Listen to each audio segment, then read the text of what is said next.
मुख्यमंत्री माझी लाडकी बहीण योजनेमुळे लाखो महिलांना आर्थिक मदत मिळते, पण नुकतंच या योजनेत काही बदल झालेत।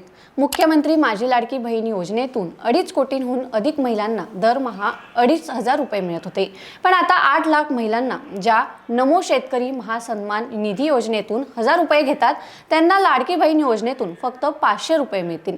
कारण योजनेच्या नियमानुसार एकूण मासिक लाभ 1,500 रुपयांपेक्षा जास्त नसावा।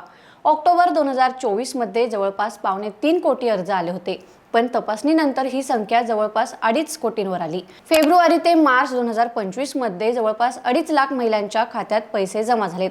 सध्या प्रत्येक जिल्ह्यात अर्जांची कसून छाननी सुरू आहे, जेणेकरून फक्त पात्र महिलांनाच लाभ मिळेल। मुख्यमंत्री देवेंद्र फडणवीस यांनी स्पष्ट केले की योजनेत निधी किंवा निकष बदलले जाणार नाहीत, फक्त पात्र लाभार्थ्यांची खात्री केली जात आहे। त्यामुळे 10 ते 15 लाख अर्ज कमी होण्याची देखील शक्यता आहे।